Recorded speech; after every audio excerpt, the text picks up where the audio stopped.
En fait, donc c'est un chercheur associé au CREI. Du coup, moi, je fais partie donc, de CREI, le Centre de recherche en éducation des langues. On est dans le thème 1, qui est plutôt une équipe qui travaille sur conception de formation et médiation par le numérique, ou pas toujours par le numérique. Parce qu'on a des collègues qui travaillent spécifiquement sur l'apprentissage par le numérique. Nous, on s'intéresse plutôt à la conception de formation par l'analyse de l'activité, en fait. Et donc, Pierre Parage a longtemps été, donc c'est un collègue, donc chercheur associé au CREI, mais qui a été aussi, qui a travaillé au CNAM, et notamment avec un certain monsieur Pierre Pastré. Donc là, en fait, on va plutôt parler, on pourrait dire un petit peu, comme ce matin, il le disait Patrick Malien, parlait à un moment, et puis d'autres collègues, parlait un petit peu d'intelligence empêchée quelque part, en fait. Les métiers où on est dans l'intelligence empêchée. Alors là,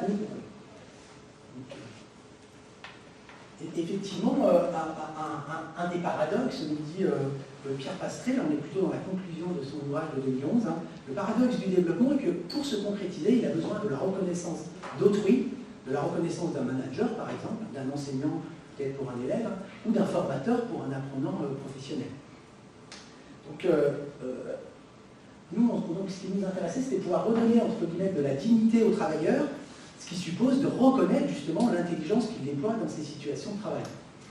Et quelle fonction justement peuvent jouer les formateurs dans cette forme de reconnaissance de l'intelligence au travail des travailleurs? Voilà un petit peu la question sur laquelle on était parti, à partir d'une problématique qui nous occupe avec Pierre Parage, qui nous occupe dans le sillage de Pierre Pastré avec Pierre Parage. C'est les deux pierres, hein, donc on s'intéressait aux métiers soumis à la pression. Depuis quelques années, on s'intéressait à la pression au travail, notamment à partir donc du deuxième colloque de didactique professionnelle en 2012. Pierre Parage avait proposé un axe sur les pressions au travail. En fait, Et on s'est dit, il y a des métiers qui sont particulièrement exposés, les métiers de la santé. En France, il y a des grèves dans les urgences, etc., dans les hôpitaux. Et puis, parmi les métiers de la santé, on pourrait dire ceux qui sont un peu en première ligne, ou en bas de l'échelle, pour le dire très rapidement, ça va être les aides-soignants et les aides-soignantes. Donc nous, le but, c'était de comprendre les liens entre souffrance et intelligence au travail. On pourrait effectivement s'appuyer pour ouvrir cette problématique, d'une part sur Pierre Pastré, qui là, c'est plus dans la conclusion, là c'est plutôt dans l'introduction, d'entrée, il nous dit l'intelligence au travail, qui s'est beaucoup développée depuis quelques décennies, génère également son contraire, là, il est plutôt sur les limites, une fragilité psychologique qui amène parfois les travailleurs à douter d'eux-mêmes, si le travail est très complexe et soumis à beaucoup de pression, entre guillemets, et à douter d'eux-mêmes et à devenir aussi des proies pour ceux qui veulent les déstabiliser, les discréditer, voire les détruire, si effectivement on veut, je ne sais pas, supprimer un certain travail, ou une certaine intelligence au travail. Ainsi, le travail analysé ne pose pas uniquement des problèmes didactiques et aussi effectivement tous les enjeux autres que les enjeux didactiques. On pourrait aussi s'intéresser à un autre acteur qui s'intéresse un autre auteur qui s'intéresse plus particulièrement à la pression au travail, donc, avec l'approche de la psychodynamique du travail de 2 jours, qui écrit pour pouvoir être intelligent dans son travail, il faut savoir faire preuve de discrétion, peut-être dans les endroits où justement on veut peut-être moins montrer cette intelligence au travail. Puis, et cela est moins rare que l'on le croit, poursuivit-il, il arrive que l'on soit obligé de passer de la discrétion au secret, voire à la clandestinité. Donc en fait, il ne faut surtout pas dévoiler son intelligence du travail, notamment dans un travail qui doit se faire rapidement. Le collègue ne parlait pas de rentabilité, ce matin j'ai un terme qui a été... Non, c'est pas rentabilité, c'est un autre terme. C'est pas productivité ou rentabilité, il y a un autre terme. Performance. Performance. Oui, je sais, oui. Performance, il y avait un autre terme encore. Enfin, il y avait un encore. C'est pas grave. Alors, on peut effectivement, on s'intéressait donc à la fois, il y a un philosophe qui s'appelle Arnold Rosa qui parle de la société de l'accélération, il y a plutôt un regard sociologique en fait. En gros, il y a l'accélération technique qui enclenche l'accélération sociale. En fait, on parlait des formations qui doivent être de plus en plus courtes. Moi-même, quand j'étais dans la formation, il y avait une formation, c'était sur 2 ans, puis après c'était sur 18 mois, et puis 5 ans après, on nous parlait encore de la... si on ne pouvait pas encore la réduire. Et dans le management, on est soumis à ce que De Gaulle et Jacques appellent les organisations paradoxantes, où justement les travailleurs peuvent être soumis à des dilemmes pour lesquels ils n'arrivent pas à trancher. Donc comment les aides-soignantes vont faire face donc, à un travail soumis à un régime de productivité fort, on va dire, mais dans cette communication-là, je vais plutôt m'intéresser à comment les formateurs et les formatrices, qu'est-ce que les formateurs et les formatrices font de l'expression de la souffrance par les professionnels aides-soignants. Donc notre propos donc, va être de s'intéresser en fait, à la question, on va attraper la question comme une question de conflit entre souffrance éthique, on sera peut-être plutôt du côté conflit de valeurs, hein,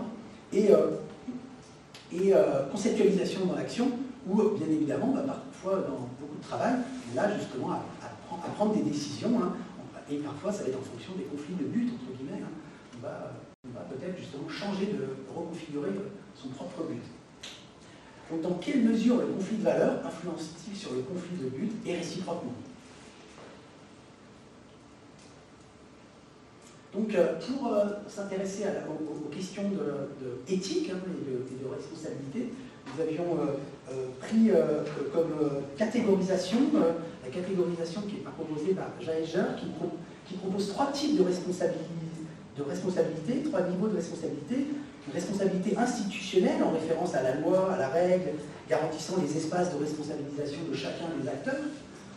La responsabilité professionnelle, qui est plutôt basée sur la qualification, la compétence, et qui renvoie aussi les aspects réglementaires dans l'intervention du professionnel. Et enfin, la responsabilité personnelle, qui là, on pourrait dire, au niveau donc, du travail des aides-soignants, on renverrait plutôt à la relation directe avec les résidents. Donc, effectivement, on s'intéresse à deux points de vue. D'un côté, on va distinguer, dans les premiers travaux qu'on avait fait en 2017, le dernier colloque de didactique professionnelle, on montrait en fait, alors là c'est chez les aides-soignants, hein, on n'était pas chez les formateurs, hein, chez les aides-soignants, des oscillations entre ce qu'on appelait résignation éthique, conformation au collectif, ou justement résistance éthique, et là on avait pu repérer que ça revenait plutôt à des formes d'activité clandestine. En fait, le professionnel allait redonner du sens, entre guillemets, à son activité, mais de manière clandestine. Alors, comme on a fait là, pour travailler auprès des formateurs, on procède à des instructions au SOSI et on transforme un petit peu la commande, le protocole de l'instruction au SOSI, en leur proposant des formes de témoignages. Donc on envoie, on leur dit voilà, vous allez proposer une formation à des tuteurs par exemple, hein, et dans la formation à des tuteurs donc, qui vont être des collègues qui vont accompagner les jeunes professionnels dans les milieux professionnels. Et puis, en fait, voilà, à un moment, vous avez ce témoignage qui vous est fourni et comment vous réagissez, comment nous-mêmes, on devra réagir, si nous, on vous remplace en tant que formateur, comment on doit réagir face à ce type de témoignage. Donc, en fait, on cherchait un petit peu à les positionner par rapport à des questions. Donc là, le type de témoignage, par exemple, c'est pour un nouvel arrivant dans le service, ce qui est difficile, c'est de prendre le rythme du travail. En ce moment même, si ça fait 3 semaines qu'elle est là, elle est toujours en retard sur le chariot, et je dois régulièrement faire 1 ou 2 chambres de son côté hein, pour garder le rythme. En fait, on est dans un établissement pour personnes âgées. En fait, il y a un couloir, et puis chacun en fait, à son côté du couloir, mais là, la personne n'arrive pas à tenir le rythme. Pourtant, ça fait au moins 2 ans qu'elle a de l'expérience dans ce travail. En fait, elle écoute trop les patients. Alors forcément, elle perd du temps. Ça, c'est un témoignage. On propose ce témoignage au formateur et on lui dit, voilà, si on doit te remplacer, on a ce témoignage,